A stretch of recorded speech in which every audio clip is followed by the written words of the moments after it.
Speaking of people finding a way to spend more of your money, it's April 15th, tax day. How's everyone feeling about that? Gross. Yeah. All this stuff they spend your money on that you just disagree with, and you're like, isn't it just so weird? They just keep taking more and keep taking more all the time, and spending more and spending more all the time, and on things that you just hate and disagree with. Wars. There's a war going on. Who knows how many billions that'll end up costing in the long haul, and there's just nothing you can do about it. You don't pay for it, you go to jail. That's it. So there's something you could do about it if enough people decided, yeah, we're not going to do this anymore. Yeah, and there's always like some people that will come out and say that they're, we're going to do a tax boycott this year, and come tax day, you're not hearing a whole lot about the tax boycott at that time. Yeah, and you don't want to be the one left holding the bag. No, you don't really at all. And most people get the taxes taken out of their paycheck anyway, so like it's pretty tough to do in the first place. So yeah, it's pretty tough to organize such a thing. But yeah, by the way, just think about that for a second. Like the federal government literally garnishes your wages every week or 2 weeks. Yeah, like and they just get to decide how much they're going to do too. It's wild. Like, think about that. Could you imagine, Thomas Jefferson allowing the federal government to force your companies to just extract payroll taxes? They touch your check before you do. Yeah, it doesn't even hit your bank account, bro. It's pretty crazy. That's just a wild concept. By the way, this is so normalized. I don't remember exactly when this started. I think in the was it the 40s or 50s during World War II? Whenever that started happening, when they actually started extracting it out of your check. I don't know exactly when that happened. But it's become so normalized, it is just insane. And we still live in an age where taxes are just an unbelievable, complicated, ridiculous practice where it should be absolutely simplified, especially in the day of technology and AI. We have such an unbelievable, difficult system, which I think is done on purpose, of course. I'm an advocate for, if we're going to pay taxes at all, let's just do some kind of flat, simplified tax system, 10% or 20% even, whatever. I don't care what the percentage is. I do. I want it to be less. Yeah, I want it to be less. I care. Yeah. But 10%, 20%, just make it flat. Let's start there. 20% seems pretty steep. Easy for everyone, but it only counts if you buy stuff. Yeah. Yeah. The sales tax. I wasn't going to talk about the DoorDash thing until Dumb Bleep of the Week, but did you see like the DoorDash stunt thing that they did at the Oval Office? The DoorDash grandma thing. I saw a glimpse of it, but I don't know anything about it. I hadn't actually watched a lot about it. I saw like the official like promo video that was put out with it, like the high quality video. And of course, this is our first time filing taxes after the big, beautiful bill got signed. And so we got no tax on tips and no tax on overtime and no tax on Social Security. And they're still saying those things as if they're true, but it's not true. Before I play the DoorDash thing, I think I wanted to show this first. And this is from Austin Peterson. And I'm not trying to get into it. I like Austin Peterson, even though I've disagreed with him a lot here lately. So, take it as friendly as possible. He says, when Donald Trump passed Ron Paul's No Tax on Tips Act, I realized we were on the right track. All right, he didn't pass Ron Paul's No Tax on Tips Act, but let's just keep going here. That's partly why my support of him has grown stronger in spite of my strong disagreements on other issues. A gradual improvement is better than going backwards. Improving the material position of American citizens, especially the reduced taxation, is my number one issue. Otherwise, we can debate other issues, but the Democrats are nearly always far worse on all of them. So the choice to support Trump as a libertarian who loves America first has been clear for some time now. And part of that is true. I mean, we discussed this, I think, a couple weeks ago, where we had to bring in, the crazy leftists to remind everyone that like they're still incredibly crazy on the left. Oh, like, yeah, way worse. I still dislike them more. Yes, but they've been smart lately, or maybe it's just my algorithm or whatever. But I don't see a whole lot of it. And my guess is the word has gone out behind the scenes to just let the Republicans tear themselves apart and try to not be too crazy right now. We're in a midterm year, so everyone try and keep it down as much as you can. And they're the sane ones. Like, yeah, we'll get crazy after we win the midterms is kind of their thing right now. Trump will be impeached. Yeah. The other thing, I can tell you the other problem I have with this is that, okay, let's just say that the no tax on tips is true, even though it's not, doesn't seem to be. Let's just say all of that was true and it was Ron Paul's plan. What happens when you counteract, let's say, the savings American has with the inflation tax? Yeah. And other things that you're doing that's just going to completely not only like wash out the gains you might have had, if it was true, but make it even worse where you can't afford to live. Yeah. Because everything is so expensive. So the thing we have to say here is the true tax is what the government spends. And so regardless of whether or not they did some tinkering around the edges on tips and on overtime, which we'll get into a little bit, you're still going to pay for whatever it is that they're paying for. They have to get the money from somewhere. And so the government's still spending over $7 trillion. And since we know that the true tax is what the government spends, your tax has gone up. And you're also paying a war tax right now. I've noticed it a lot because I'm getting like a tank of gas a week right now. And gas is a whole lot more expensive than it was before the war started. Even at your car, it's probably $75 to fill up. You're already paying for the war before they even pass new appropriations for it. And you're going to either pay for all this through inflation or through increased borrowing, which your kids will pay for through more taxes or more inflation later on. And also the increased borrowing leads them to have to entice people to buy government bonds to fund that borrowing. And the way that they entice people to buy government bonds is the amount of money those people can make off the bonds will typically have to increase so they can get that money from people. And when those numbers go up, that means that throughout the market, other things that are competing with those bonds to try and get capital also have to increase what they pay out. And so it all costs you a lot of money. You can reduce the taxation to near zero and you're still going to pay for whatever it is the government is doing. And they have not stopped spending the money. And that's been one thing that has driven me nuts about the Republicans this go round since Trump came into office, is they did seem to decide that as long as some taxes go down, that's going to solve the problem. And they've stopped paying attention to what the government spends. And they've also settled on just looking at fraud all over the place, which is great. I don't like fraud. I don't want people to be fraudulently taking any of the taxpayers' money. But they just want to move that fraud spending into legitimate spending. They're not going to give it back to the taxpayers. It's as if they're saying, well, as long as we can find the fraud, as long as we can spend that money in the right places, then the amount of money the government is spending is just fine.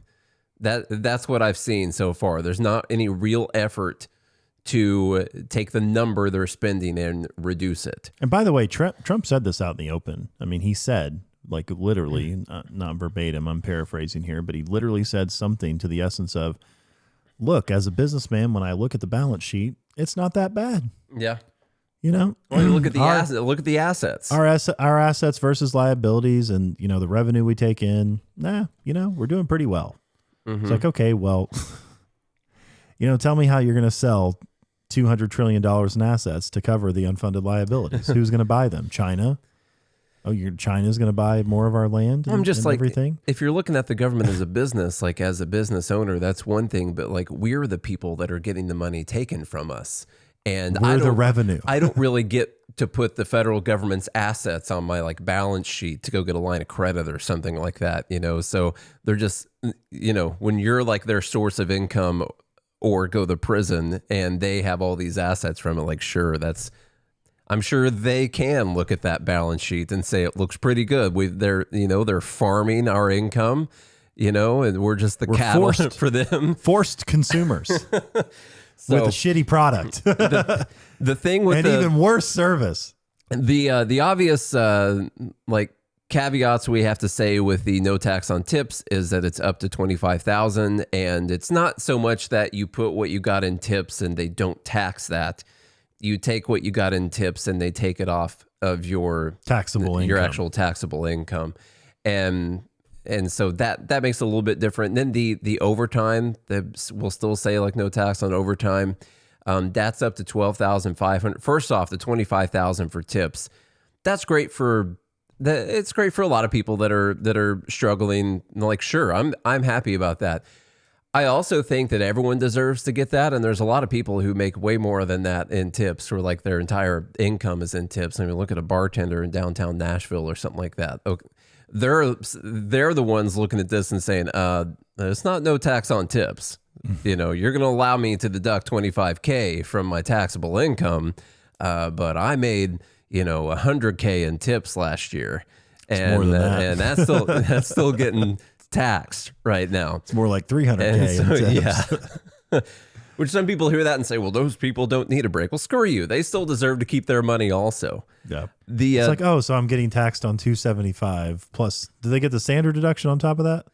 Yeah, they probably do. I haven't looked into that. I don't make any tips or anything. So the overtime is up to $12,500, and that's a hit. And maybe you this just is double always your deduction. Maybe this is always the case for stuff like this. But when I think about no tax on overtime, I would bet like a worker thinks, okay, I worked up to 40 hours, and then all the hours I work after this, I'm not getting taxed on. Isn't that great? And it's actually, you get paid time and a half for overtime. It's actually just no tax on the halftime that's over that. You still have a tax on your regular hourly wage past that 40 hours or whatever. It's the half pay on top of it that is actually the no tax up to 12, on the overtime, up to $12,500. Jesus Christ! And so that's there's like little asterisks there, fine print that you have to read, and no tax on Social Security, which they don't say that as much anymore. That's literally all they did was they just added a new $6,000 deduction for old people. And actually, you don't even have to be on Social Security. Like some people who don't qualify for Social Security or whatever, like they've never paid into it or something like that. For some, like if they don't qualify for it, they still get the same $6,000 old deduction, and so they can call it that. But senior citizen, maybe getting their Social Security check, probably thought that there wouldn't be taxes. Just judging off of the way that they say things. Oh, and by the way, you still have FICA taxes and all that on top. Like we're just talking about the actual income tax itself. So you're still paying the other stuff. Oh, but yeah, there's God. no taxes on these things. Listen, is that better? It's better. That's fine. It's a little break. You get a little senior citizen discount. And get a little overtime discount. Get a little tipping discount. And like, this is great. One thing would be a little better on top of that is if you didn't pay that to the government all year and then they maybe gave you a refund back at the end of the year, like you just let them borrow that money. It'd be like beneficial for you to be able to use that to pay for your monthly or weekly expenses all throughout the year. Especially with inflation. Instead of just getting that money right there at the end of it. So that's one thing. Yeah, but if we don't fix what the government is spending, then no one is really getting better off because we still have more inflation. Interest rates still stay high. All these things still happen, and you're still going to pay for it one way or another. So have things really changed? Have things really gotten better? Well, you have this to talk about, but are things actually getting better? I don't know. Hey, Republicans are still better than Democrats. I feel like we should say that, but I think I'm done voting. Honestly, here's this. This is so maddening, by the way. Like it's just. It's a slap in the face. Like imagine doing a business deal like that. You come in to do a business deal. It would just be a slap in the face. You're like, hey, this is what I'm going to offer you. It's this, and then there's a bunch of little asterisks in the contract where you're like, well, actually, I'm not going to give you this product at this discount. I'm only going to give you the first 10 pallets at this discount, and the rest are going to be double the price. So you actually end up paying more. You're like, why the hell would I ever do this business deal? This doesn't sound like a good deal. These people suck. Government is atrocious. Speaking of so where do you want to go here? I've got a couple dumb statements from Jeremy Boring and James Lindsay pertaining to the Jews. And then I've got a thing from Dave Smith talking about it's best for Democrats to win the midterms. That's not exactly what he said. He kind of said it. I don't know. We just talked about Republicans and Democrats. Let's listen to a little bit of this. Well, I want to hear the commercial for DoorDash. Oh, the DoorDash thing. Yeah, this kind of plays into the no tax on tips, right? Yeah, that works. Let's watch this. And then we'll go to official DoorDash thing. Sharon, not Karen. Already, sorry. There's just if you ever like go look for royalty free music on anything, or like you listen to like corporate videos, this is just like the most corporate. Anyhow, it's Sharon, not Karen, though. I take pride in the work I do. The tips are part of that. Now I actually get to keep all of it. I've heard a lot of promises from politicians. This is the first one I actually felt helped my pocketbook. I feel a good tip coming, and I'm very grateful for that. Nice to meet you. I have your DoorDash order for you. Look at this. This doesn't look staged, does it? I want to thank you for the no tax on tips. God, I love his honesty. It has helped my family Yeah. out immensely, and I definitely appreciate it. Thank you. I'm so glad he said that because This we doesn't could look have staged, just, does it? you know. By the way, he said something that wasn't on camera, and then she said something that probably wasn't what she actually said. And then they finally tuned into what he said, which is, this doesn't look staged, does it? God, you got to give him that, at least. Yes. He makes great TV. Obviously, clearly staged. You can't actually just deliver DoorDash directly up to the door of the White House. Of the Oval Office. The Oval Office. Can't you just go ring the doorbell, you know? And then look, everyone knows that. You had the branding. Of course, Trump loves McDonald's, so you got McDonald's logo in there, the DoorDash logo. These smart people, man. And this is someone who I did see, I think she does do DoorDash, but not in D.C. They like flew her in to do this because she's from Arkansas. She'd also testified in like a congressional hearing and stuff like that. I'm like, you know, maybe you should have found yourself like a local D.C. DoorDasher out there, you know? I don't know. Maybe they're all too dangerous, like violent leftists. You wouldn't be able to trust any of them to do that. I guess they picked a safe choice. Why are we not asking the question, why does a grandma need to be doing DoorDash to live in the United States? Maybe that's a question. Maybe she likes it. Maybe, I mean, it's possible she's got plenty of money. She just wants to keep busy. That's possible. I knew some people like that. You know, they were in their 80s and they were still doing Meals on Wheels, delivering for other people younger than them because they wanted to stay busy. So maybe that's it. But you know, there's a question that could be made. Why is a grandma doing DoorDash in the United States? Does she not have enough money to live on? We don't know enough about her. She could be just purely she made a bunch of bad decisions all throughout her life. And so she happens to be this age and she's doing DoorDash, you know, because she didn't save up any money. And in that case, isn't it nice that something like it's DoorDash great that exists? this exists. I'm happy that it exists. Like it's awesome for people like that to just be able to work whenever you want, you know? Here's a little bit of the Dave Smith thing. We do in Gen Z and for Gen Alpha. Do we vote left in the midterms? Well, I don't know. You know, when it comes to voting, right? Like voting is like a strategic thing. That's what voting is about. It's like you have this little bit of a tiny little shred of authority over one election and then nothing else. That's just the hand you're dealt. And so what's your strategy there? Now, there are arguments all around. I mean, look, there is an argument that we'd be better off if Kamala Harris was president today. At this point, that's not that tough of an argument. And part, at least for me, of the best, strongest argument that we'd be better off with Kamala Harris is just that the whole resistance would still be the resistance. And you would, you know, in a kind of, I don't know, maybe counterintuitive way, sometimes the best thing if you're a right winger is for a Democrat to be the president. And sometimes the best thing if you're a left winger is for a Republican to be the president, because if they really blow it and they really mess up, it gives all of the like cultural energy back to you. And the best case of that is like, just look at from a cultural perspective, the right lost everything through the first 4 years of Donald Trump. If you remember, this was the rise of the craziest wokeism in America, was all in Donald Trump's first term. And they only finally had some cultural victories when it was Joe Biden. And he was in there. And then all of a sudden you started having things like the Bud Light boycott and the Target boycott. And I mean, Elon Musk bought Twitter in those years. Like there were a few major factors that happened. But anyway, I just want to chime in on something that he's saying here, because I've entertained this notion quite a bit. Like, would it have been better overall for like the right wing movement or whatever, or the libertarian movement or whatever, for Kamala Harris to win? I don't think it would have been better, say, for the country, like the operations of the country. This war sucks. The situation sucks.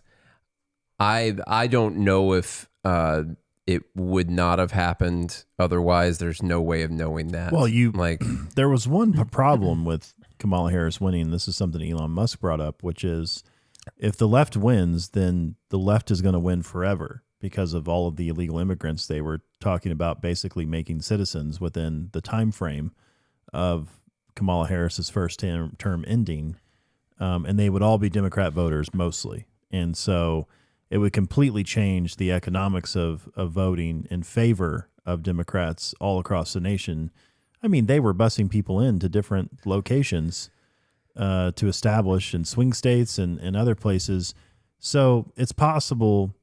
I don't know that would have happened, but it's possible that it could have given the Democrats a pretty substantial leg up in elections to come at the national level. But I definitely agree with, say, the movement aspect, like the coalition aspect and all of that. It would have been better for that whole movement and coalition for MAGA, if for MAGA America and for Firsters. libertarians, America First, all that, if Kamala Harris would have won, because I feel like they got real mad about some stuff, and then during Biden's tenure, and then Trump comes in. And like maybe it just wasn't built up enough to a point. I feel like there should have been like another 4 years possibly of that hatred of government festering in people's minds. I think we just fixed it way too fast. Just 4 years of Biden, and someone comes in and then is your messiah, and they're just going to fix everything for you. And that maybe they needed a little bit more time to sit and just stew about how much they hated the government. And that whole coalition could have grown a lot stronger, maybe over that time, and maybe come out the gate in another presidency and still fail. But for the purposes of this conversation, maybe they could have done some good things. Let's see what else he had to say. Well, what's so strange is, the campaign basically continued through Trump's like first 100 days. He talked about the fraud. We had DOGE in there. We were going to cut the deficit, the budget. We were going to reduce the defense budget by 50%. We were getting, I remember being so elated back in January and February and March. You can go back and listen to my idiot self on record. I told the being doomer, like, this is what we voted for. Are you not happy? Are you not happy? Are you, look at this. Are you not entertained? Look at what they're saying right now. And it was all fluff. It was all fluff, but they continued the campaign through like the first about 3-4 months. I remember into April that we were still feeling like we were getting some wins for liberty. And we got a couple, like Ross Perot was Ross Perot. Yes, he was definitely pardoned for his crimes of running for president. Sorry, Ross Ulbricht. Ross Perot. Ross Ulbricht was pardoned. It's early. I've only had one cup of coffee.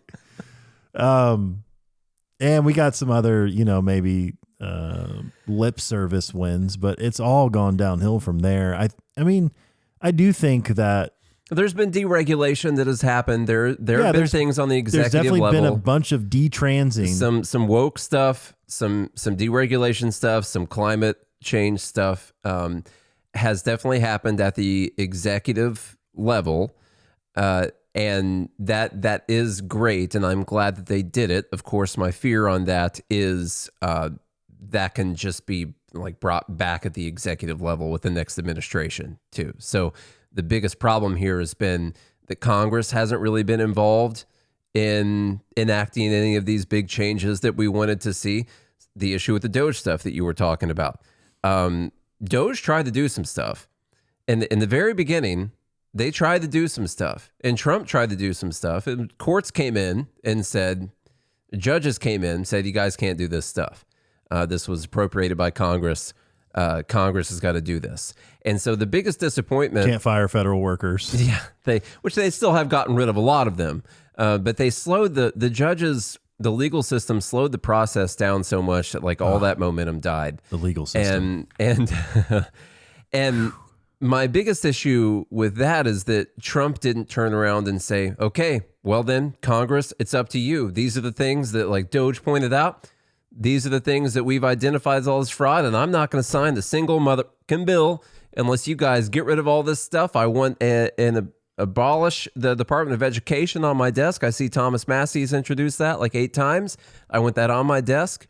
Like, right now, we're not doing anything else. This is on you, or I'm gonna fund campaigns against each one of you big government statists, deep staters that are out there in Congress. That's not what we saw. At all. Instead, he's attacked the people who tried to do things through Congress or who want to do things through Congress to actually enact the changes that they said they were going to do, because they became a problem for the rest of the agenda. Part of the problem. That is part of the problem. Let me see if he says anything else in here. Look, I think there is He does say other things in here. Let me just see if any of it matters. argument that the best thing right now is that the Democrats win the midterm elections, because the Republicans just have to be punished for this. Like there's got to be a message that like, you do this, there is a cost to it, even if that means we have to give ourselves the Democrats in Congress. But giving ourselves the Democrats in Congress is a different thing than, say, like giving the Democrats the White House and both chambers of Congress, where now they can go crazy with their agenda. So like, but I just kind of think the Democrats are going to win anyway. So I'm not signing up to vote for no Democrats. You know what I mean? Like, I don't know if I'll ever put my name, like if I'll ever vote for a major party candidate again, unless like Thomas Massey or someone like that runs. I just don't. I'm too disgusted by the fact that I supported Donald Trump, but I just don't want that filthy smell on me again. So the idea That's the thing, man. You got to sleep at night with your vote. Yeah. And I just put just me on the screen. there are times I feel very disappointed. Yeah. And myself, you know, for believing some of the lies. I don't know. Maybe I gravitate towards good words. You got to filter those through. Like, what are the actions behind those words? And so I understand his feeling there of you know, the filth, like to wash the filth off. I've said that for a long time, by the way, when I've tried to convince people to vote libertarian. They're like, well, what's it going to matter? And like, well, what matters is your conscience, like your heart. Like, can you sleep at night knowing who you voted for? And by the way, for the longest time, I didn't vote for Trump twice. Didn't vote for him in 2016 or 2020. And, but gall darn it, the campaign was so good. 2024, I did cast my vote for Trump. They really brought it home there at the end. And also it was definitely a vote against the insane woke gaslighting left. Sort of like what Dave Smith just said. Exactly. Like, they need punished. They need to lose. Yeah. They deserve this lose. I don't think Republicans would take a midterm loss as some kind of sign of punishment for the stuff they've done. It's actually it's fairly common that the party in power loses the next midterm election after a major presidential election like that. So they can easily just say, well, that's why it was. It was always kind of looking like we were going to lose. It's not the war or the spending or anything like that. It's just, or the Epstein or any of that. It's just because this typically happens. It happened in Trump's first presidency, and and it happened again. And so I don't think they'll learn that lesson. I think it's going to happen anyway. I'm not going to vote for a Democrat. It's just not going to happen unless there'd have to be some brand new Democrats come out, some newly released Democrats that come out that are unlike all the other ones to ever get me to vote for them. Like an Austrian school Democrat. It's like somehow. something like that. Yeah, like something unlike Someone any who other champions Democrats. Murray Rothbard Something like and that. somehow has a D next to their name. And just because Because economics is still the most important, by the way. yeah. We're seeing that with Trump's term. Economics is the most important. You know, like the plot of the ordinary man or woman. It all boils down to economics. Like how are we spending money? You know, what money ends up in people's pockets? What is put towards productive use? What is wasted? All of that matters for ordinary people. And I've said this, plenty of times. Like right now, it's expensive to live, even for, I would say, middle class people. But what these policies are doing that hurts the most is like the poor people. Like I make decent money and sometimes like have to think about groceries and things like that, which I didn't used to prior to COVID. Hadn't thought about groceries since I was poor and serving tables. I would just go to the grocery store, whatever. I didn't even look at the prices. Back Didn't then, matter. you were paying taxes on your tips. You ought to try waiting tables these days. It's a breeze. Man, we went to Olive Garden the other night. I felt so bad. Oh, yeah. The one here in Antioch, even that we used to make bank at. And the poor lady, I think we were like her 6th or 7th table that night total. And I think she said she only made like $35. And this was on it's like a Thursday night, I think, a couple weeks ago. So we used to be on a wait on Thursday nights. Yeah. When we worked there. She ought to not work in Antioch. Yeah. Anyway, what my point is, as I go off on all these tangents. Sorry. My point is that it's really hurt. Like these economic policies are really hurting the poorest among us. The people who are working multiple jobs, the single mothers, the people trying to make ends meet. My own mom, for instance, who is still relatively poor, she was able to go to her boss as a strong, independent woman, which I'm very proud of her for. And she literally was like doubled her income. She said, hey, my value is this. You're only paying me this. I'm worth this, and she literally asked for double. And her boss came back and said, sure, no problem. To which I told her, you didn't ask for enough. Yeah, that's a problem. But anyway, I was talking to her the other day and she was like, I was like, how's that new raise going? You feel like you got some breathing room? She's like, well, not anymore. Freaking gas is up, electric's up, groceries are up, everything's more expensive. She's like, it's basically what I was making a couple months ago. It's like, so that's the thing. Imagine for people like that, it's a struggle. And that's why economics is the most important. That's what I said all of that to say that. Yes. One thing on the Trump administration / Biden administration before we get out of here today. This is actually the first thing I wanted to talk about. And I remembered it was tax day, and then we just did that for 35 minutes. So this story came out a few days ago from the Wall Street Journal, exclusive.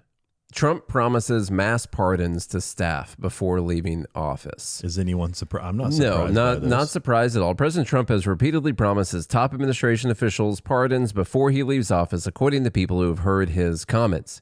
Quote, I'll pardon everyone who has come within 200 feet of the Oval. Trump said in a recent meeting to laughs, according to people with knowledge of the comments. That radius appears to be expanding as the president repeats the line. Another person who met with Trump earlier this year said the president quipped about pardoning anyone who had come within 10 feet. So now it's 200 feet.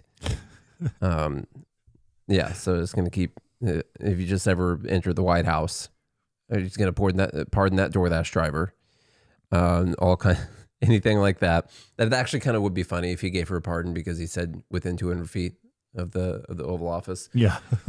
Okay, so this is not exactly just a critique of Trump. I'm very upset with the Biden administration and the federal government for this, and we called this out at the time. And it wasn't just because we wanted to see Rand Paul go after Fauci or any of the January 6th stuff. Like, yeah, we needed to see that. But this is now going to be just standard operating procedure at the end of every administration, that many people, probably a growing number of people with each administration, are going to get pardons at the end. Which, think about what that does. Okay, so that means anyone in the administration now has like literally a get out of jail free card, and they can operate with impunity. They can commit any federal crimes they want.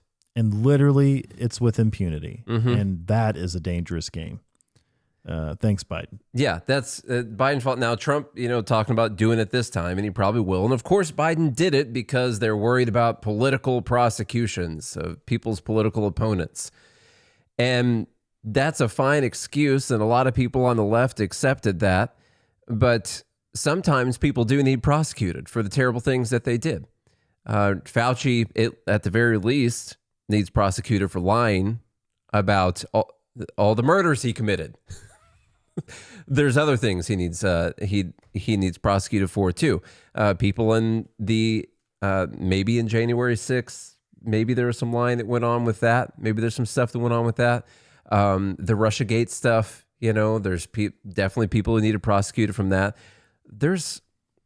You just have to imagine the scenario that we've gotten ourselves into now, that anyone who works in an administration knows that they can do anything as long as the president is okay with it. Like, as long as it's for the president, they can go commit any federal crime they want, anything, and they're going to get a pardon.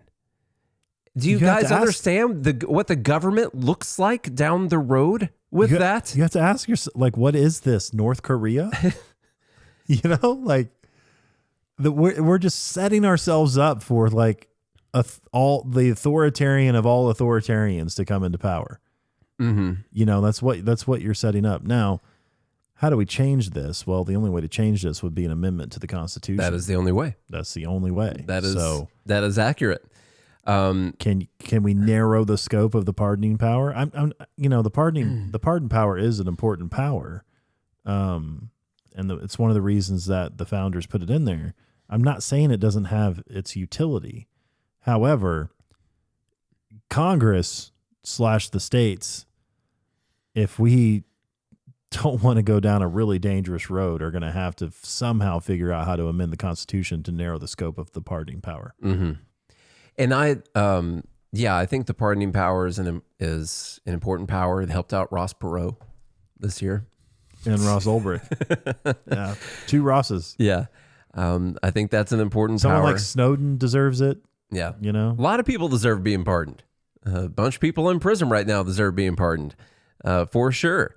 But this idea that, well, you're worried about political prosecutions, and so they have to do that. And Trump is going to make that argument, and people on the right are going to accept it, just like Biden or his handlers or his auto pen made that argument. And the people on the left accepted it because the person coming in was going to go after their political opponents. And we can't, now it's become like if you ever go after someone in an administration, that's just like a politically motivated prosecution. I think the reason people see that is they don't see people treating different parties fairly. Like, you'll only go after people in the opposing party and not people in your own party. And there's no transparency in government, and you don't really trust that they're actually just trying to fulfill the law and their legal obligations, that they're just trying to harm someone politically.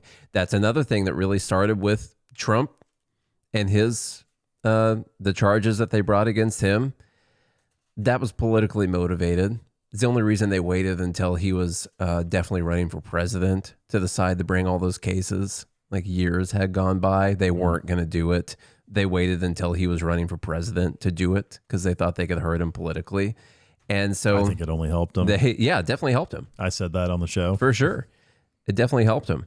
But you can't allow people to just pardon everyone because you're worried that someone's going to do something political. You're going to have to wait for that political thing to happen.